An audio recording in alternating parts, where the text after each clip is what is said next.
Welcome to the Boston Bros Political Podcast. I'm Jim Campanini, co-host of the show, with my good friend, Boston Herald political columnist, Peter Lucas. Good morning, Peter. Good to be here, Jim. We're coming to you from the InsideLowell.com studios in beautiful downtown Lowell. We have our producer, Teddy Panos, in the house. Teddy, good morning. Good morning, gentlemen. How are you? I'm fantastic. How are you? Beautiful. Can't be better on this rainy, miserable day. This Inside Lowell podcast is coming to you from the WellPoint Studios. WellPoint, the only health plan offering healthcare benefits exclusively to Massachusetts GIC members. At WellPoint, your whole health is their whole point. Peter, a lot has happened since our last show. Absolutely. Yeah. And I think that did you go to a No Kings event over the weekend? There were 2,700 held across America, over 7 million people, supposedly, by the Associated Press accounting methods, you know. I went to a No Queens event. No Queens event. In the South End. So, no, I'm not kidding. Okay, I was impressed that they were basically, there was no violence, which was great, okay? People have the right to protest. A lot of newspapers did, and media outlets, you know, they captured the signs, the feeling and stuff. I like when they zoom in. So even if there were 3 people in the crowd, they zoom in and make it seem like there's 100,000 people and stuff. But what I was kind of concerned about, I learned that Americans can't spell. You know, these signs, some of these signs, they spell tyranny wrong. You know, so that's a tough one. That, you know, and especially when you're promoted and endorsed and supported by the Massachusetts Teachers Association and the American Federation of Teachers, you think that they'd spell check. I mean, I was an editor for 30 years. You think they'd spell check those signs and stuff. But what makes you think they know how to spell? But it was amazing just to watch to read some of those signs and the words they used. Of course, a lot of them had fascism, Nazism, this and that. But what was your take? I mean, well, one thing that stuck out, as far as I'm concerned, is despite the signs, the speakers were much more subdued than I expected. Now, even though, you know, Elizabeth Warren was talking ragtime and calling Trump a bully. Yeah. None of the speakers called Trump Hitler like they were doing in the past. And I think that's because of what happened to poor Charlie Kirk. I think they toned down the rhetoric a bit, which I think is a good thing, even though I can't figure out who the king was thereafter. Was it King George? The third, or was it? Is it Trump? Is Trump a king? Maybe it was King Henry VIII. This has to be the first time in history, in American history, that people voted for a king. Right? Yeah. I like Trump's reply. He said, "I'm not a king." He was in the doorway of the White House, the Air Force One. I forget. He says, "I'm no king." Yeah, and I'm no king. I've been working my ass off. Yes, for the American people, and he has, and he has. And this is what gets me. So there was an interesting take in one of the newspapers. It said, you know, are these No King Day protests, are they influencing people? So I put that question to you. I mean, what makes a rally like this, or a movement, let's call it a movement, successful or unsuccessful? You need an end result. Yeah. Let's go back to the Vietnam War. When protesters protested against the war came to an end. Now, what is the goal of this protest? I can't figure it out. Trump is president. He's going to be president for another 3 years. So who are the no kings that they're protesting against? And what are they for? Well, I can't understand this, because usually when you protest, you're for something.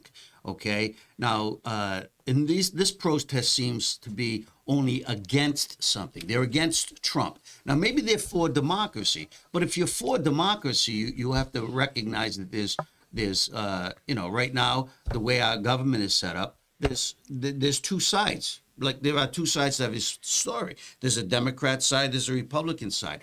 They want to blast out the right wingers, I guess, or the Republican part of the conversation for their side. So that's not really democracy. And yet it seems like the Democratic Party is against everything that Trump is doing. He can't be wrong on everything, can he? I mean, he's blowing up the Latin American drug trade. Okay, people's kids, men, women, husbands, wives, they've died over the last 10 years. Fentanyl overdoses, heroin, drugs coming into this country. He's actually doing something about Look, Trump is the most significant president in the history of this country since Franklin Delano Roosevelt in World War II. He's made more changes, done more for peace in the world, and helped this country out more than any other president, in my opinion. Well, it just seems to me that, hey, you can hold all these rallies and stuff, but organization still counts for anything. I would put up a Turning Point USA and what they're doing, their organization. They've got field offices in most of the states, organizing, talking to state legislators. These people just go out there in mobs. They get their 15 minutes of fame on TV. They yell and scream at Trump. And I don't know how effective that is. No, but everybody goes home feeling good. Yeah. It's amazing how the Democrats can really get people out for mass protests, but Republicans know how to win elections. There's a big difference, you know? Yeah, that's because people vote. Yeah, well, that goes once again to effective management, organization. I think the Republicans have figured that out, but we'll see how much longer that these things, this No King's Day, and whoever came up with it. I mean, Yeah, but no King's Day is fine, but there's no King's Day after, if you know what I mean. Yeah. Everything disappears the day after. Yeah. And, So that's the other thing, the staying power, and how effective are you going to be with this? I mean the Democrats have they've weakened security. Safety means nothing to them. These gangs are still Jim, breaking into stores. Just think back a couple of years ago. There were trains of immigrants coming into the country. And there were thousands of people walking into the country unabated, just walking in, criminals and so on and so forth. And there were caravans. Remember the caravans? Well, that's all gone now. He's closed the border. He's fighting crime. He's doing what the majority of the people of the country voted for him to do. Well, it's interesting. One of the things that happened at one of the local No Kings rallies that was held in Boston Common, Congressman Seth Moulton showed up along with Senator Ed Markey, and then, like you mentioned, Senator Warren was there, other politicians, Mayor Wu of Boston, she spoke, and he was booed. Seth Moulton, when he was introduced. Yeah, and he's running booed. against, he's announced he's going to run against Senator Markey. Yeah, what do you read about that? He shared his stage with Senator Markey, who he's running against, and he was booed. I think that Seth Moulton has bitten off more than he can chew. I think Ed Markey's going to be very, very tough to beat in a Democrat primary. And he's done this before. And Seth Moulton, who votes along the same lines as Eddie Markey, doesn't seem to have a campaign theme other than Eddie Markey is old and I'm not. And don't forget, Joe Kennedy, in the last time Eddie Markey was challenged, he thought Eddie Markey was old too. And then Eddie Markey, of course, cleaned his clock. Well, I am going to make a prediction. Okay. I think Seth Moulton, is going to put up a more vigorous and aggressive campaign than Joe Kennedy did. Okay. I think he's really going to go after Ed Markey, his absentee his absentee leadership. You know, he doesn't live in Massachusetts. He's got an address, and I think the guy should retire. I really do. I think this is one of the problems of the Democrat Party, that there's a lot of young people in the organizational chain, but they can't get ahead because of just look at the pictures of Congress on TV. The Democrat Party, Nancy Pelosi, Markey, Warren, all these people. They're old. They got their same old ideas. And they're not moving the country forward. And I'm not saying that Moulton is that type of candidate that's going to energize people, but I think he's going to bring out a lot of the warts. And whatever happened to wisdom comes with age? You don't believe that anymore. No, I think people should gracefully leave after a certain time, like I did when I retired from the Lowell Sun after 30 years. I mean, I've been retired for 8 years now. I knew when my time was up. I mean, things were changing, new blood. But why can't Senator Markey retire and teach a course at UMass Lowell about I am Markey? This is how I did it for 50 years. Okay. Well, I mean, it is true. Write a book. It's true. It is true. He started Enjoy life. He started out in politics before Seth Moulton was born. Yeah. That's true. But a lot of people today are alive before. This Democrat delegation in Massachusetts, all Democrats, is not really doing anything. They do well when a Democrat is president, okay? But you got to be able to reach across that aisle no matter what, and they don't do it. Look, the latest thing is the Trump administration is withholding $11 billion earmarked for the two Cape Cod bridges, the Sagamore and the Bourne. You have to wonder why this is happening. And the answer is very simple. If you keep on attacking Trump, he is not going to shower this state with federal funds. That's what it amounts to. If you're calling this guy a bully and a despot and a tyrannical leader, why would he go out of his way to help Massachusetts? Yeah, okay.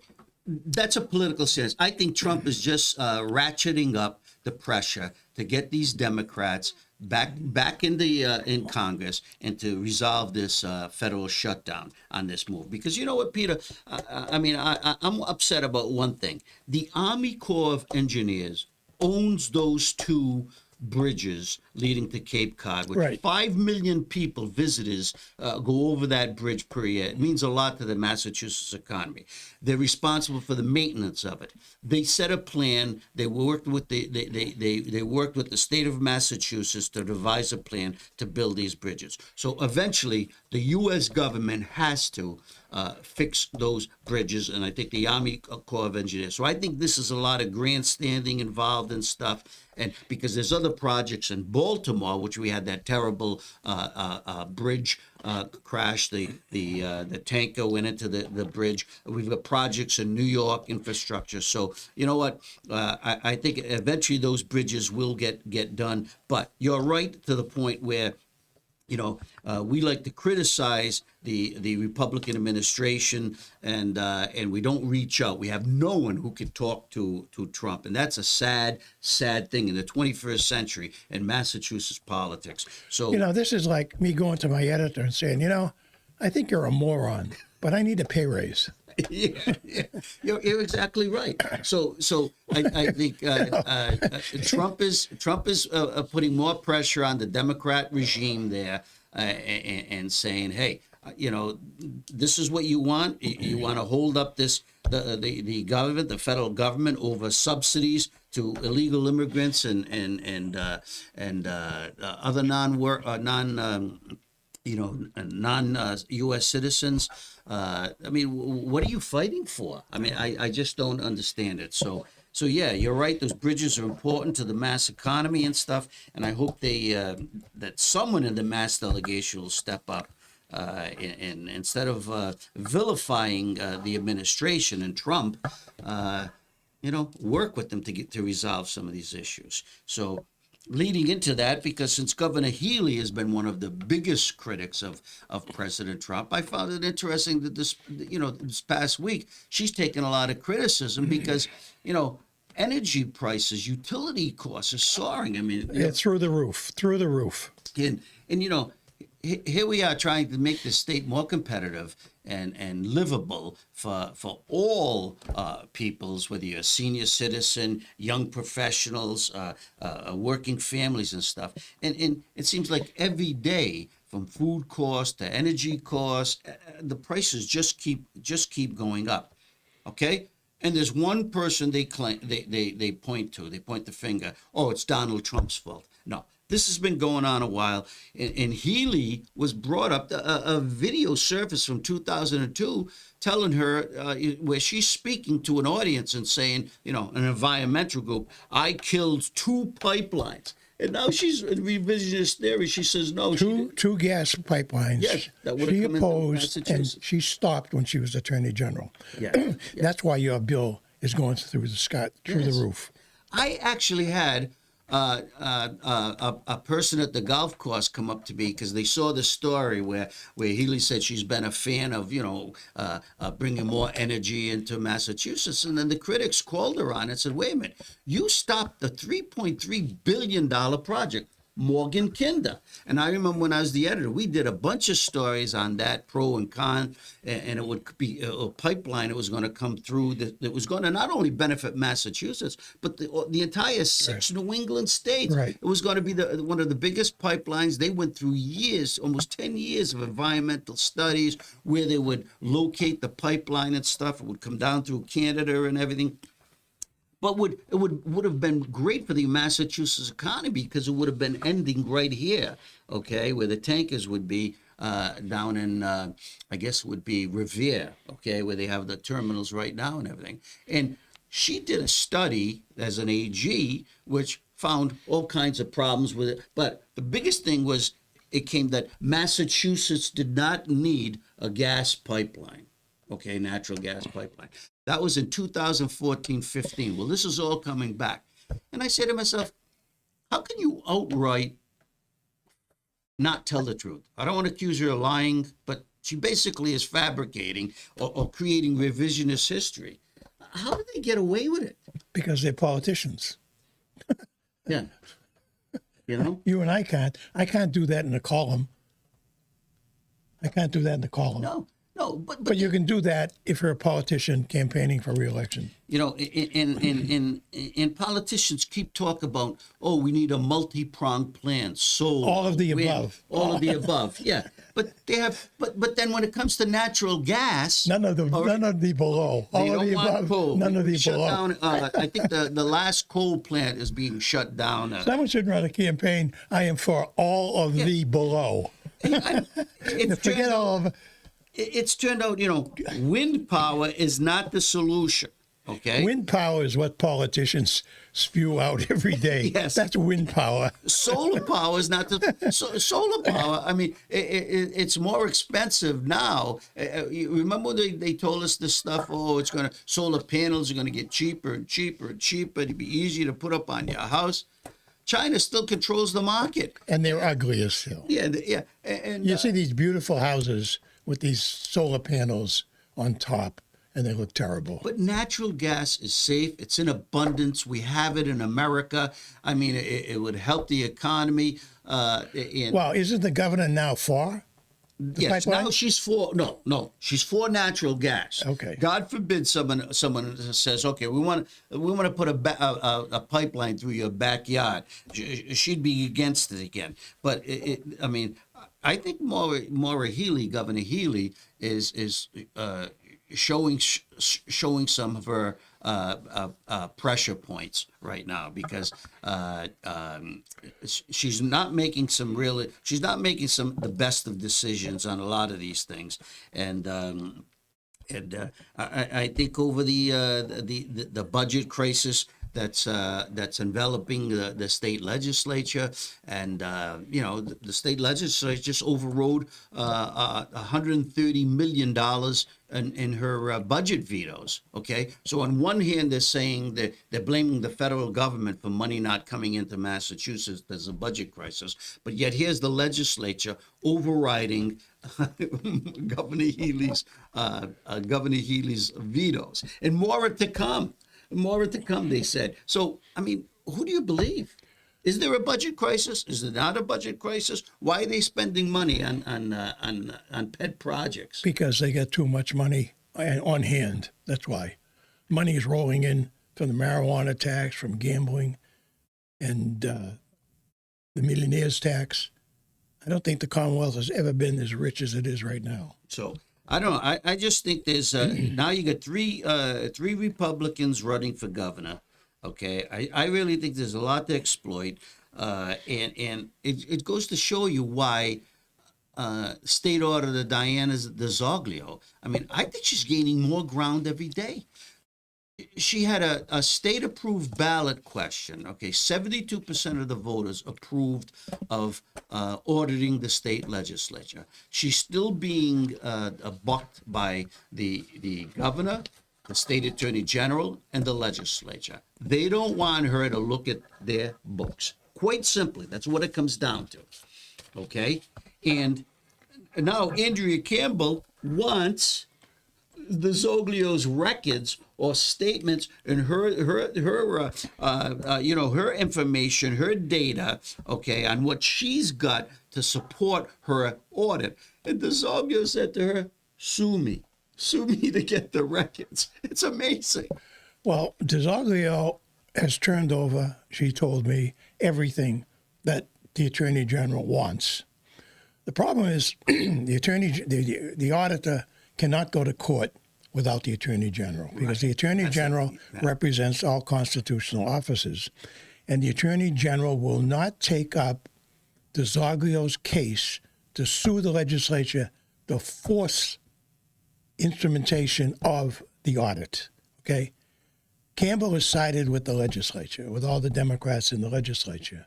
They, in turn, approved a $7 million increase to her budget. So she can continue to sue Donald Trump, which she brags about, having sued him 40 times so far. She can go to court to sue. She can go to court to sue Trump, but she can't go to court on 𝐷𝐉𝐢𝐦's case to audit the legislature. How do you figure that? Well, I don't. But how can you just keep bucking the will of the people? 72% of the people. Now. You know, as 𝐷𝐉𝐢𝐦 said to me, talk about a threat to democracy, which they're accusing Trump of. She says, how about a threat to democracy in Massachusetts when 72% of the people voted to have her audit the legislature, and it won't happen. It's not happening. I mean, let's face it, this is a power struggle, and the legislature thinks that their confidentiality will be compromised by allowing the auditor's office to do an audit. Now, the auditor's office, they audit other state departments. Everyone. You know, all state departments. Why is the state legislature exempt? Why do they believe truly that because they believe it's unconstitutional for one branch of government to impose on another, and number two, they say they audit themselves anyway. That's the argument. Do you believe that's true? You're putting me on the spot. Do I believe it's true? I'm going to answer like the governor would sometimes. Yeah. I just don't understand. I'll tell you one thing about the governor. She's lucky that Diana 𝐷𝐉𝐢𝐦 is not challenging her in a Democrat primary. And this is a burning issue, and it's not going to go away. Not when 72% of the people, over 2 million people, voted in favor of having her audit the legislature. It is not going to go away. Well, I think there's cracks in the facade. both of the from the budget. I mean, we were flush with cash after COVID, and then the legislature approved a record-breaking budget, $61 billion this past year. But you look at everything. The infrastructure needs are overwhelming. The MBTA doesn't. It's getting better, but the commuter rails break down. The buses aren't on time. We got free fares. Okay, that's a great thing. Look at the K through 12 education system.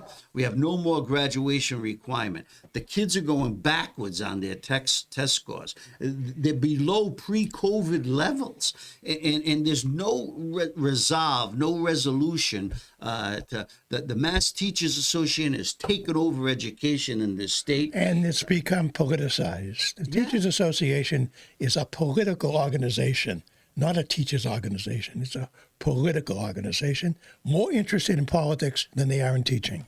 That's why the kids are dumber and dumber, because the teachers are dumber and dumber.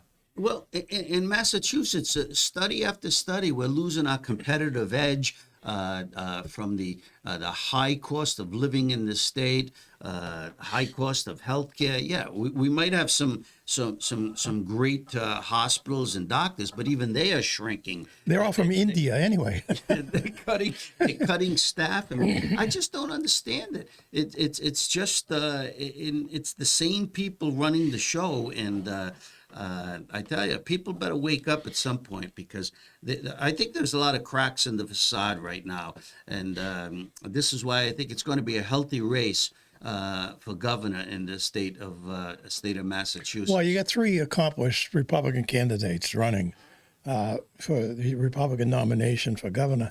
The problem is they may be chewing each other up even before they get to the which primary. you've written about in your columns and stuff. And that's a possibility. But I also think that the Republicans are showing more for democracy, giving people more choices. And I think an energetic campaign might revitalize the party and also lead some independents. We should get him on the show here. Yeah, lead some independents to break away and maybe that's how Charlie Baker got elected by basically winning over independents. So we'll see how that happens. Now, Andrea Campbell, the Attorney General, she came out and said she's going to seek re-election the other day. Does she face any? She doesn't really face any opposition right now, anyway, does she? No, she does not, and she hasn't been the most distinguished attorney generals that we've had in Massachusetts. However, this is a Democrat state, and there's no one to challenge her in the primary. And in the November election, I don't see any Republican coming out of the woodwork to challenge her. It's a tough fight. It's an uphill fight. Yeah. And she's the first black woman to be attorney general, and that counts in her favor in a progressive state like Massachusetts. Yeah. So, and even though, what are her major accomplishments? Her record? She's sued Trump 40 times. Yeah, it seems like every week we have another state employee, whether it's a state trooper or an official in some form of government, going away to jail or being prosecuted. Yeah, it's all federal. It's all coming federal. It's all coming from the federal attorney general's office in the state. It's all U.S. Attorney Leah Foley. Yes, Leah Foley. But nothing out of this. The Attorney General's office of Massachusetts sees no evil, hears no evil. Well, don't forget now. Thinks no evil. Don't forget now. Maura Healey, when she was Attorney General, sued Trump in the first administration 100 times, and she was elected governor. Yeah. So maybe Campbell's out. Term to beat that record. She's out to break that record. Okay. Now, speaking of blockbuster political news, it was announced yesterday that former New Hampshire Senator John Sununu is entering the race against former Massachusetts Senator Scott Brown for the U.S. Senate seat being vacated by Jeanne Shaheen in New Hampshire. That's a blockbuster race. This turned very, very exciting. Scott Brown says he's not going to back down. You got two senators, former senators, running against each other. Now, Shaheen is a Democrat, and I mean, if they could flip this seat, the Republicans, that's a huge win for the Trump administration. This is a blow to Scott Brown, because John Sununu is, a household name in New Hampshire and has been for, a generation. And he once held the seat, and I'm sure he'll get support from Trump, and they could turn that seat into a Republican seat. Yeah. Well, now it's interesting because Trump is a Scott Brown fan too. So this is going to divide allegiances, I think, here, unless Trump stays out of it. Because I mean, I don't think Sununu was a big Trump supporter. Well, Trump can make Scott Brown ambassador to New Zealand again. yeah. So it's going to be interesting because Sununu lost a really tight competitive race to Jean Shaheen back in 2008. Right. And so he's been out of politics for a while. It's tough sometimes to come back. But the Sununus have the organization. You had Chris Sununu, who's the governor, and he was originally tabbed. The National Republican Party wanted him to run for the U.S. Senate, but he declined. Then you have the father. Yeah, and the father. Yep. John Sununu. John Sununu. So this is going to be really, really interesting, and I think this race is going to be a key focus for the Republican Party, because you get two really competent candidates running up there. Yeah. It's going to be interesting, and boy, that seat going into Republican hands is now very, very viable. So that's it'll attract national attention. It'll be a nationally covered contest. There's no doubt about that. Yeah. Have you ever interviewed former Senator Sununu? No, I've not met him. No. Yeah. No. Yeah. So that'd be interesting. Talk to them. That'd be a great debate. Although Scott Brown's a pretty good candidate. Yeah. No, I know he is. Yeah. He is. He lives in Rye, and he came within 3 points of winning that seat last time. So 3 or 4 points. So that's he does have exposure, and that'd be great. Turning elsewhere nationally, I mean, it's interesting how Republican candidates have really tightened races in New Jersey. That governor's race has gotten really nasty. The Democrat Mickey Sherrill, Naval Academy grad, Who's involved in a cheating scandal, by the way. a Governor GOP candidate Jack Chiatarelli. I mean, she was leading him by double digits at one point, right. And now that race is really tightened. Some races have Chiatarelli closing the gap to between 3 and 6 percentage points. I don't know if it's still enough to win in a heavily Democratic state like New Jersey. What's your take on that? I would expect him to win because he's got momentum going on his side. The wind is at his back, and he has got her on the defensive because she cannot deal with the charge of her cheating or being associated with cheaters at the Naval Academy, where about 25 of her colleagues were kicked out for cheating. And she apparently knew about it, but never testified in their case, So yes, she declined to reveal their names. And stuff. And then she was... Some people might look at that as being admirable. Yeah, well, maybe it is in some circles. I don't know. But she's been on the defensive on that issue and on other issues besides. And the momentum seems to have shifted from her to Chiatarelli. Yeah. So does a Trump visit to New Jersey help the Republican candidate in that race? I would think so. I would want him if I were him. I would want him in. Trump is, despite no kings, Trump is a popular president. People don't come out and demonstrate for him, but his accomplishments have been amazing since he's been in office. And you can't compare him with other presidents because no other president has worked as hard as this guy. He never sleeps. It seems that way. Yeah. You know, so that's interesting. We'll have to watch that. And Chiatarelli is a very accomplished businessman. I was reading some stories on him and stuff. So he's done pretty well. He's got political experience. Well, he only lost the last gubernatorial race, Phil Murphy, by 3 points. Right. So people he's know got him exposure. they know him in New Jersey. Now, this Virginia race of Attorney General is really interesting. Yeah. You get the Democrat Jay Jones, okay, and he's going up against the incumbent Jason Miyares, okay, and he had Miyares on the ropes there for a while, and then some prior texts and communications came out about his past and stuff, and now Miyares is holding on to the latest polls a slight lead in that race, but it seems like he's gotten the momentum back. So, how do you see that race going? I think the Republican Miyares is going to win. These comments that Jay Jones made against a colleague in the New Jersey legislature were just disgusting. Yeah. He promised to put two bullets in his head, and he was taking delight in the event that his 2 children, his mother, would have the 2 children die in her lap. I mean, this is sick stuff. Yeah.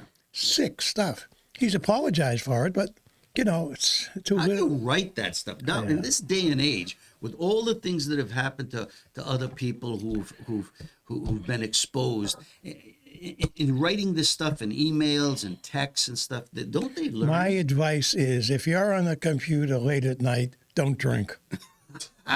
Yeah. And now even the Virginia governor's race is tightening up. Abigail Spanberger, she's the Democrat. She was in the lead. She was leading at one point by almost 13 percentage points over Winsome Earl Sears, The lieutenant governor. the lieutenant governor in Virginia. And now that race has gotten a little more competitive. The lead is down to 6 or 7 percentage points, which is still a pretty big margin. But it seems like people are getting more involved in the race and learning more about these candidates and where they stand and what. And I think Trump's shadow is also playing a bit because the immigration. You look at the latest polls on immigration, the way Democrats have handled it. I mean, the Democrats are getting trounced on it, and also on public safety. I mean, you could be against Trump's handling of the economy and other things, but those are 2 vital issues to Americans. And especially it's playing in Virginia right now. Well, the Democrats are on the wrong side of not only those issues, on many other issues. No matter what Trump does, even if for the good of the country, they're opposed. Yeah. I mean, they are for protecting illegal criminal immigrants. How can you be for that? Yeah. So I can see. The latest story I read was that the Republicans they hold 23 governorships in the country out of the 50 states. Does that sound right? 23? 27. Okay, the Democrats have 23. Or was it 22 and there was one libertarian or independent? I don't know. So that's interesting because you have the top person at if you control the executive branch of most states, that's where the organization filters from and a lot of the agendas come through.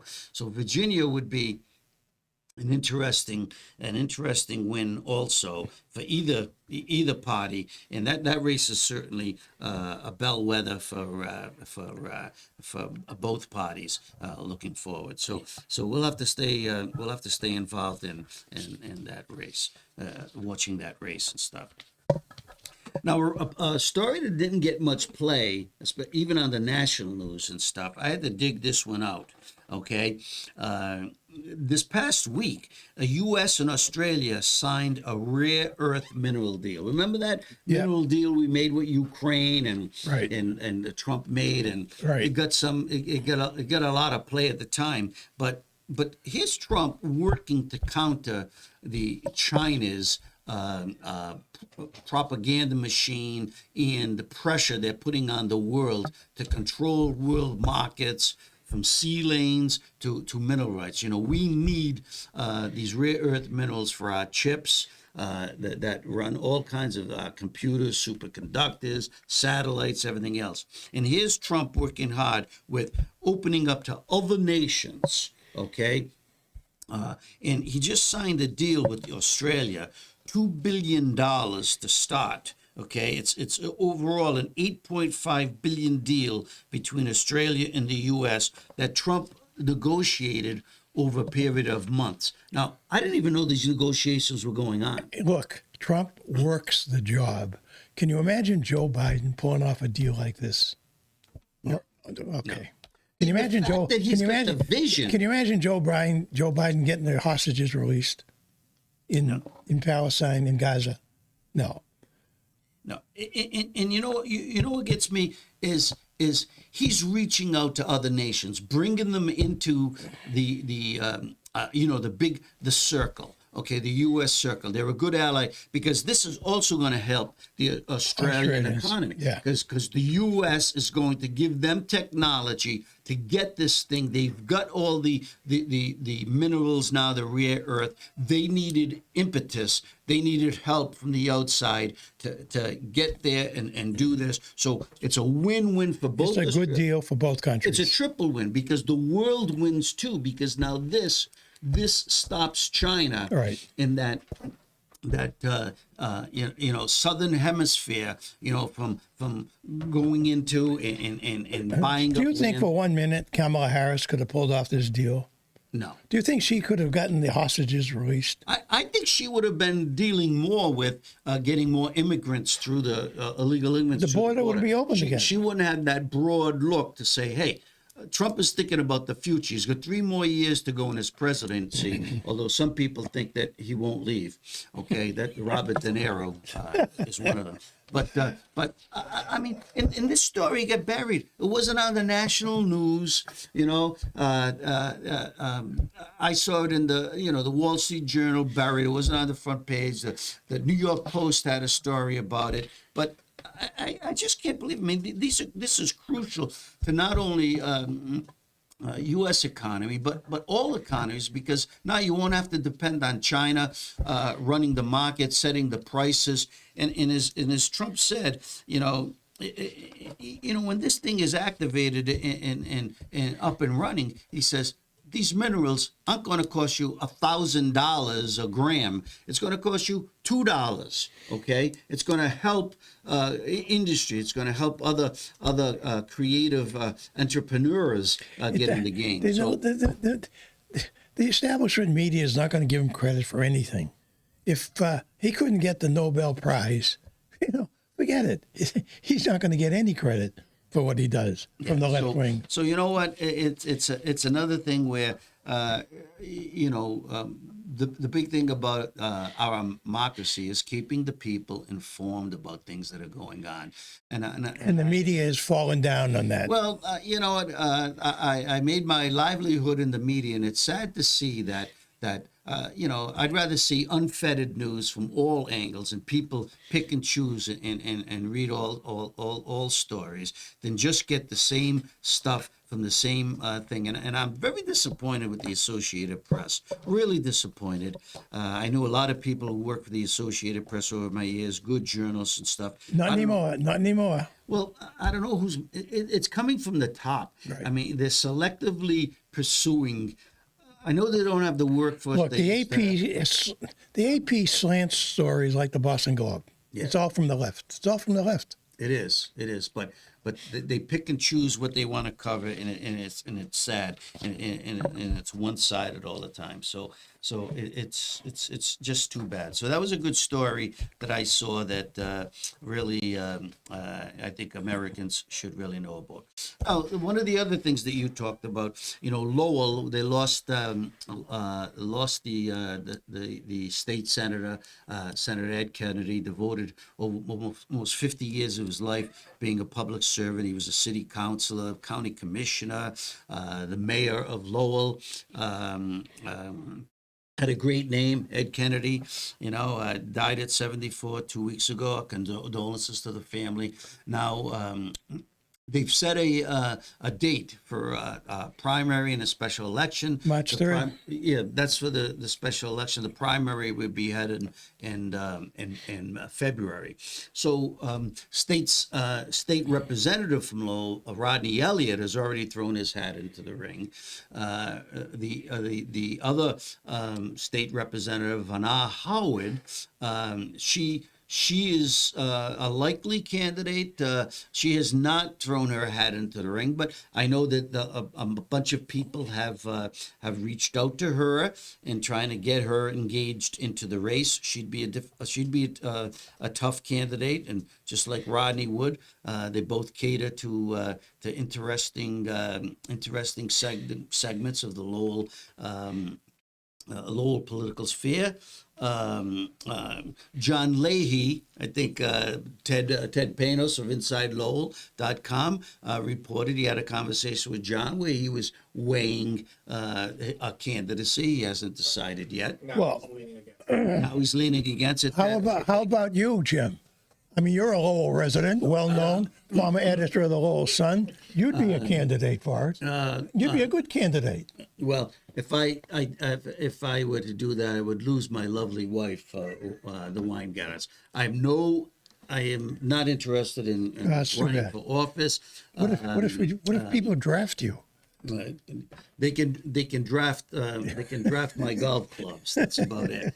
But no, I will. You'll pass. If I were elected, I will not serve. Right. Okay, but Just send me the check. so, and then another name that's been bandied about is former state rep Dave Nangle. Be a good candidate. Yeah. So, and I think there are going to be other names that are going to come out.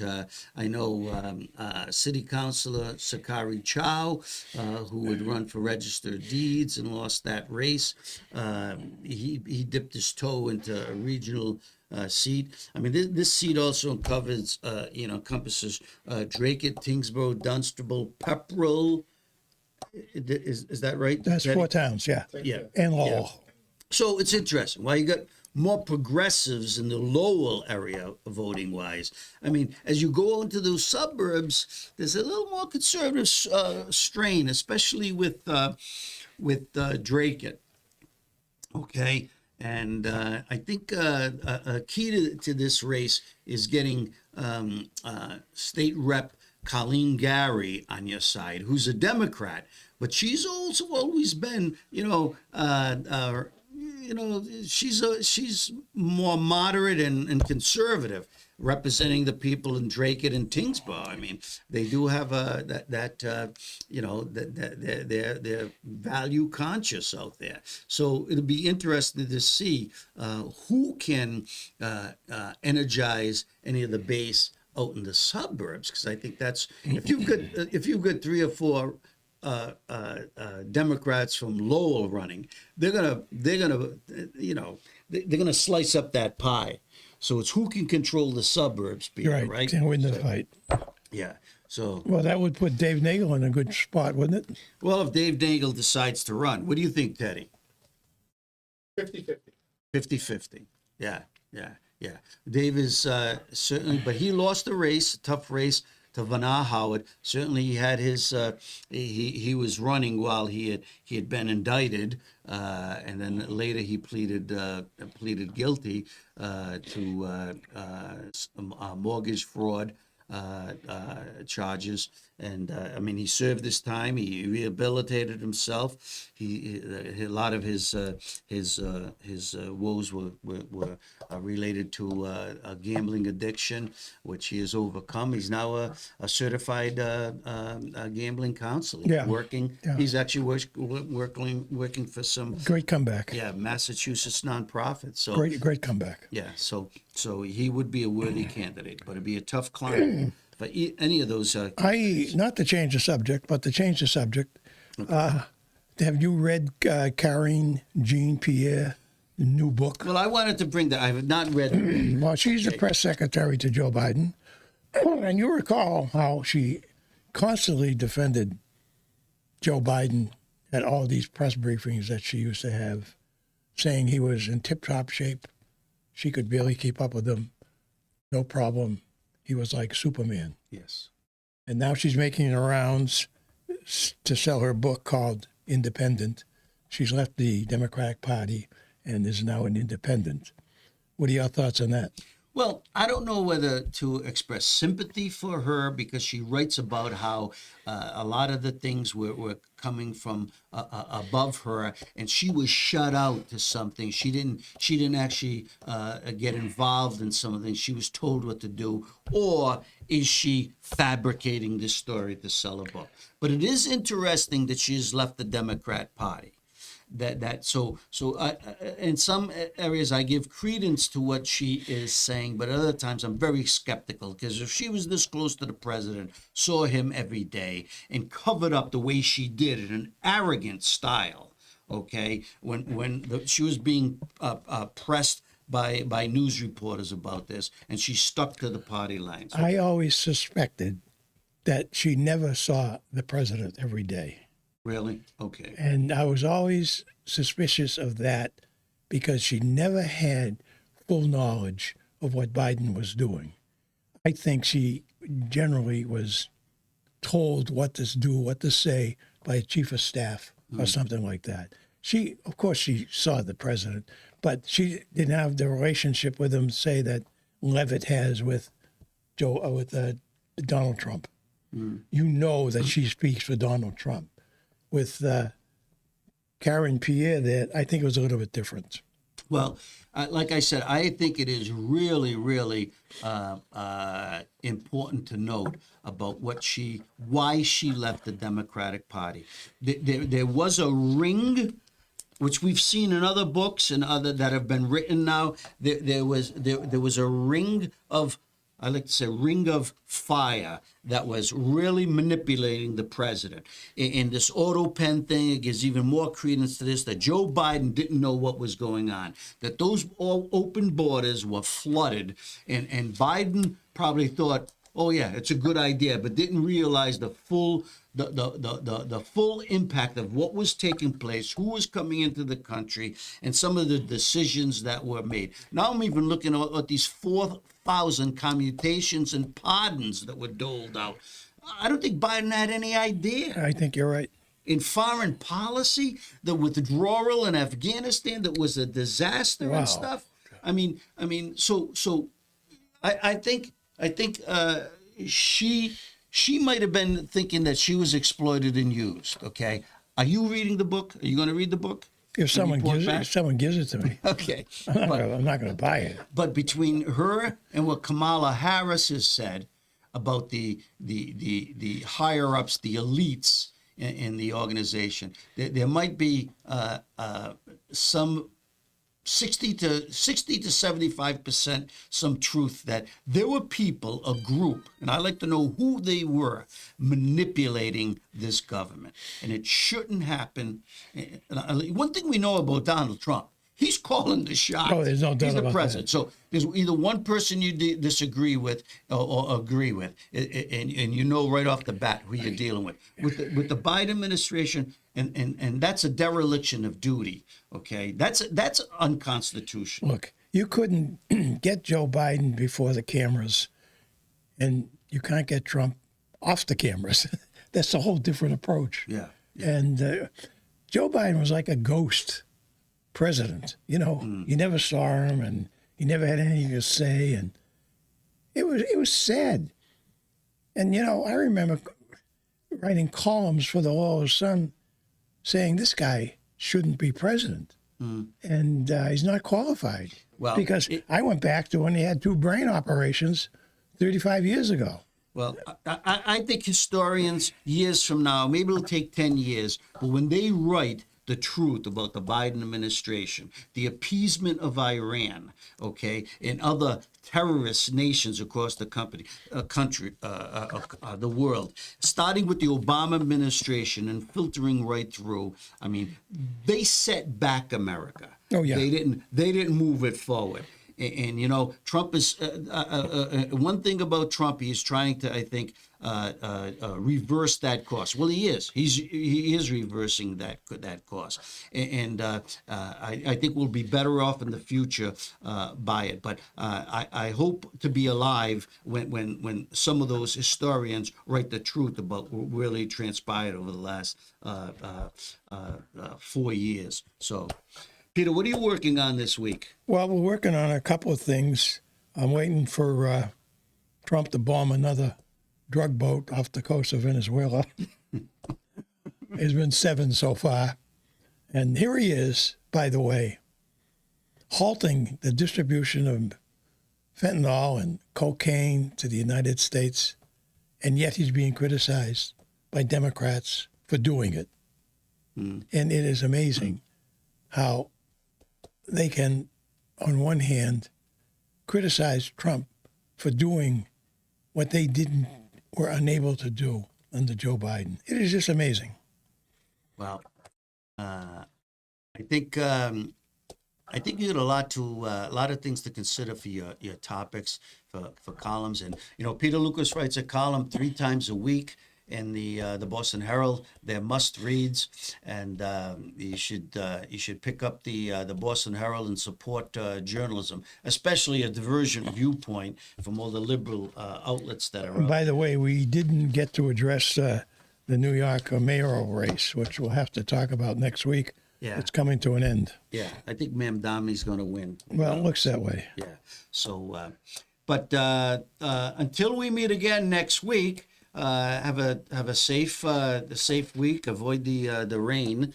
I mean, do the best you can. But we'll be back next week with the Boston Bros, and hope you have a healthy, happy week. Thank you.